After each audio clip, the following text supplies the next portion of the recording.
Existem muitas razões para as pessoas sentirem tanta nostalgia pelo Windows XP. Ele era rápido, fácil de utilizar, tinha uma identidade marcante e era de fato um computador pessoal, algo que o Windows 11 definitivamente não é. Muito pelo contrário, ele tem excesso de notificações para te pressionar a assinar serviços da Microsoft, coleta dados de forma constante, exige muito do hardware do computador, traz uma integração forçada com o Copilot, o colocando por toda parte, e ainda tem lançado diversas atualizações problemáticas. É claro que se olharmos apenas para os números de adesão, podemos pensar que o sistema é um sucesso, alcançando 1 bilhão de usuários mais rapidamente que o seu antecessor. Porém, os usuários não tiveram muita opção quando a Microsoft impôs a nova versão do Windows ao anunciar que o Windows 10 deixaria de receber atualizações em outubro de 2025. Essa decisão jogou 500 milhões de PCs que se recusaram a se atualizar em risco por conta do fim das atualizações de segurança. Por isso, neste vídeo, veremos de que maneira a Microsoft dominou o mercado de sistemas operacionais, como o Satya Nadella mudou radicalmente a companhia e, finalmente, estamos vendo o fim da hegemonia do Windows?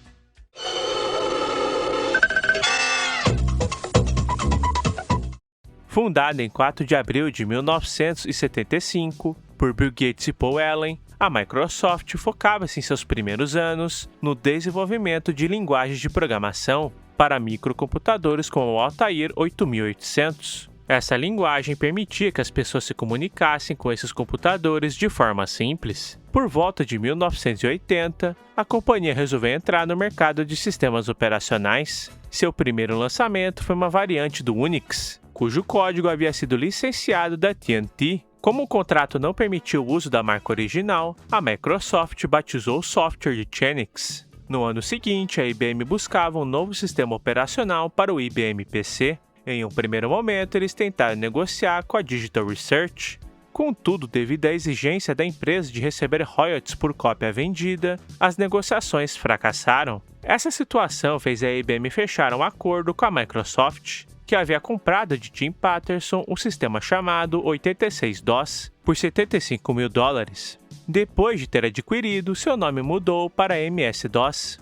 Mas havia um detalhe neste contrato. Bill Gates fechou um acordo com a IBM de $430 mil para usar o sistema e impôs uma cláusula para que Gates pudesse licenciar o software para quem ele quisesse. Com o sucesso do PC e do sistema operacional, começaram a surgir diversos clones do PC da IBM.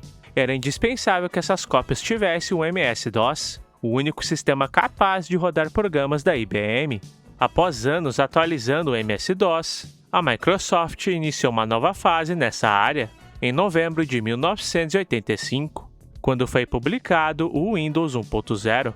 Como a interface gráfica para tornar o uso do computador mais acessível, o Windows 1.0 não era um sistema operacional independente, mas sim um ambiente gráfico que rodava por cima do MS-DOS.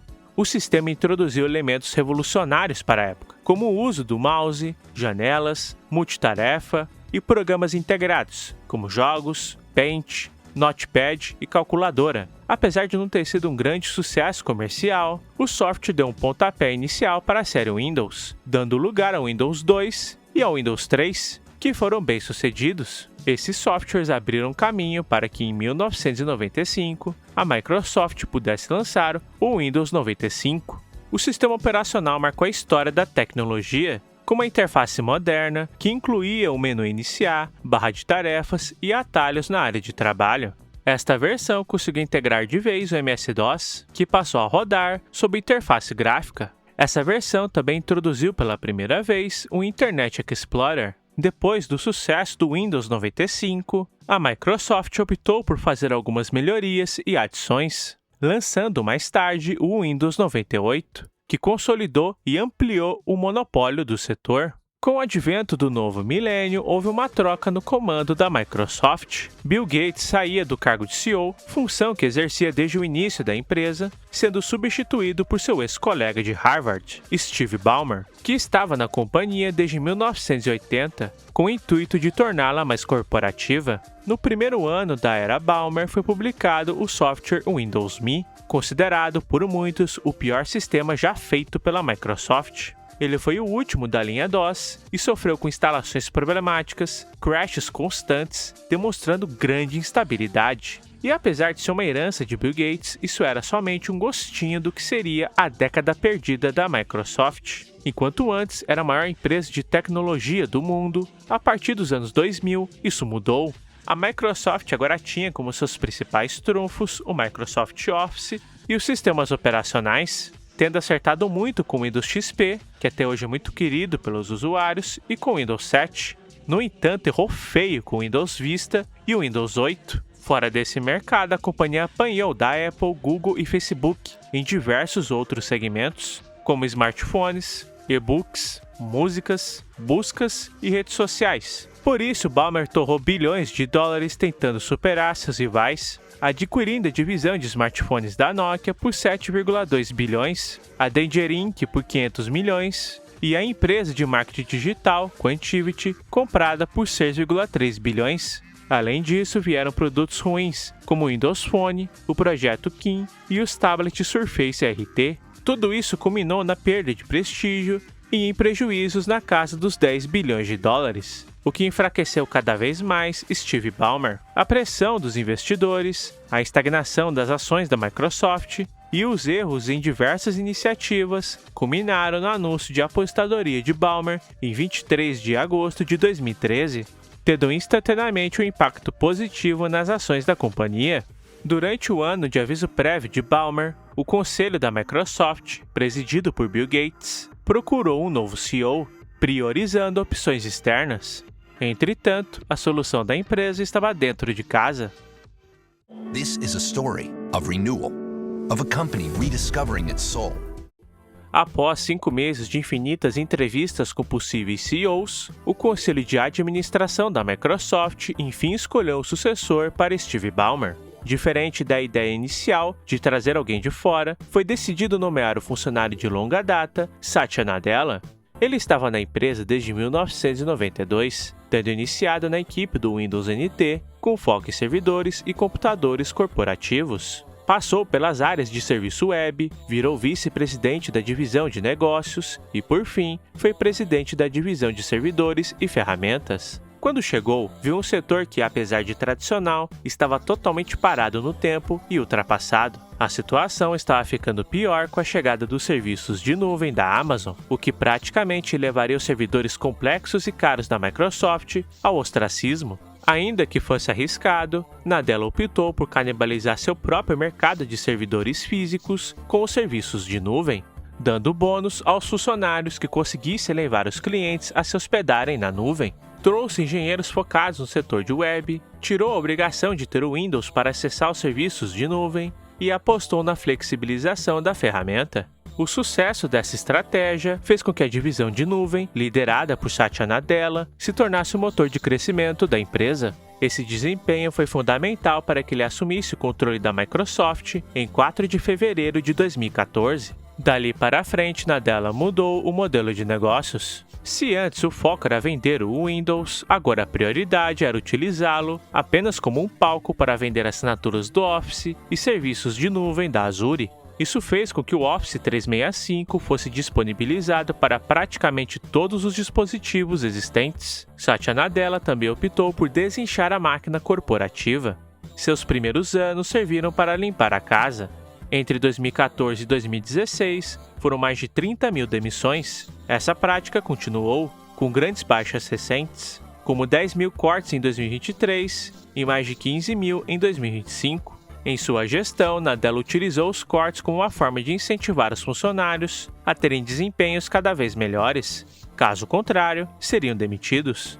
A nova política de estabelecer a nuvem e o Office como novos carros-chefes começou a ter seus primeiros impactos no Windows 10, lançado em julho de 2015. O software foi extremamente bem recebido em comparação ao Windows 8, principalmente porque a atualização era gratuita. Contudo, a Microsoft precisava ganhar dinheiro de alguma forma. Por isso, entupiram o menu inicial de propagandas, a telemetria passou a coletar muitos dados pessoais, e os usuários foram obrigados a instalar atualizações. Mas o pior ainda estava por vir, com o lançamento do Windows 11. Este seria o produto que demonstraria de maneira clara os objetivos dos executivos da Microsoft.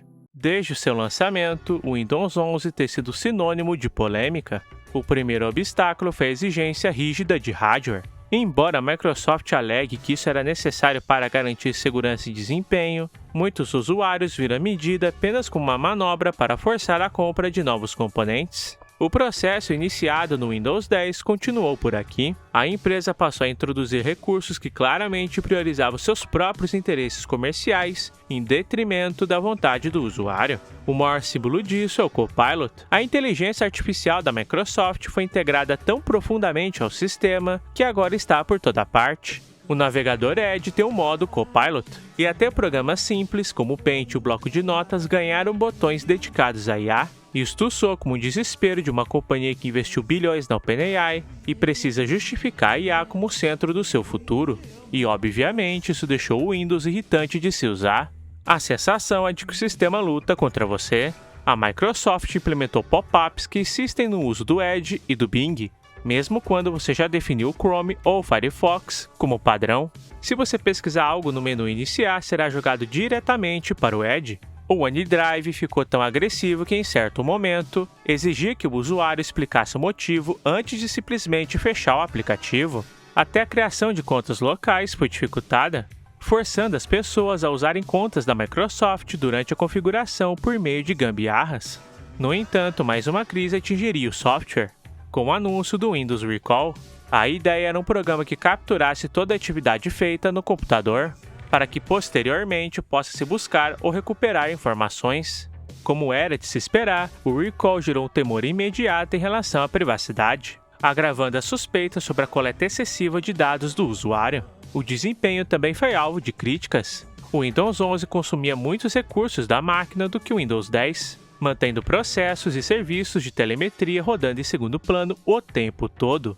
Até o explorador de arquivos, uma ferramenta básica, sofre com bugs e lentidão para tarefas simples, como copiar arquivos ou abrir pastas. Outro ponto de desgaste é a interface. A tentativa de substituir o clássico painel de controle pelo aplicativo de configurações já dura mais de uma década e criou um sistema duplo e confuso. Opções importantes ficam escondidas em camadas intermináveis de menus, tornando difícil para os usuários personalizarem o sistema.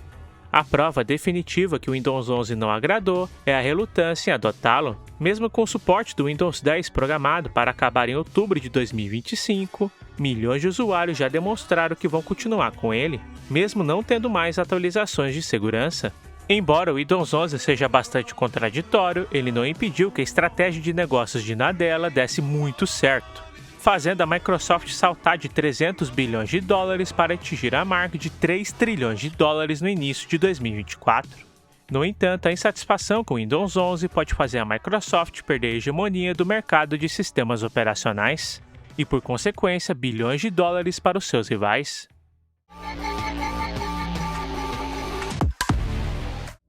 Nos últimos meses, não faltaram atualizações horríveis lançadas para o Windows 11. A cada novo update mensal tornou-se uma crise diferente, prejudicando principalmente as empresas que usam o sistema.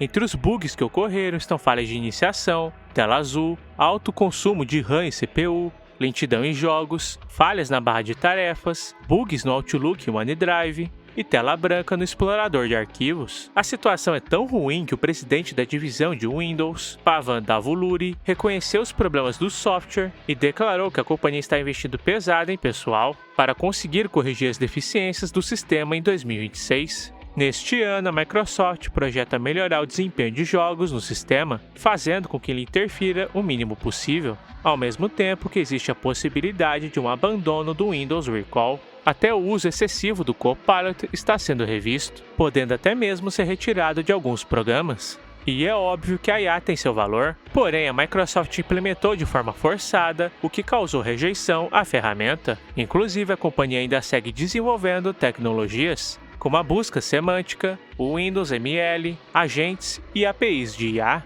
Isso tudo acaba demonstrando que a empresa precisará recuperar a confiança perdida no ano passado. Por conta disso, o Windows 11 precisará ter seu momento 8.1, tendo uma nova versão, só que mais suave, como aconteceu com o Windows 8, que saiu da interface confusa e sem botão de iniciar para uma versão nova com mudanças sutis. As incertezas que cercam o Windows 11 deram espaço para que outros sistemas operacionais conseguissem ganhar holofotes. O principal deles foi o Linux, que pela primeira vez na história ultrapassou a marca de 5% de participação no mercado americano. Apesar da dificuldade de utilizá-lo às vezes, o Linux foi adotado pelo governo alemão e sul-coreano por grandes empresas como Steam, Meta e Google. Além disso, bancos europeus e asiáticos optaram por usar o Linux. Até existe a projeção do Linux crescer ainda mais em 2026 e chegar a ter 6% do setor. Isso porque existe 1 bilhão de PCs que têm o Windows 10 e para ter segurança terão que buscar alternativas. O que os usuários têm pedido para a Microsoft não é a retirada completa da IA, e sim torná-la opcional, e que a empresa pare de tentar empurrar seus produtos e proporcione estabilidade, algo que hoje em dia o Windows 11 não tem. Tudo isso mostra que a Microsoft está numa situação complicada com o Windows 11. A marca de 1 bilhão de usuários não significa nada se seus clientes estiverem lutando contra o sistema operacional diariamente. Alocar engenheiros para corrigir bugs é necessário, mas é insuficiente. A empresa precisa repensar sua abordagem em relação às configurações padrão, publicidade e integração do Copilot. Na gestão de Satya Nadella, o Windows foi transformado em um meio para potencializar os maiores produtos da empresa, que são a IA, o pacote Office e a Azure, que combinadas somam mais de 50% dos faturamentos da companhia. No entanto, a piora do serviço para aumentar os lucros está abrindo uma brecha para o macOS, o Chrome OS e o Linux crescerem, e assim desafiar o monopólio de mais de 40 anos da Microsoft.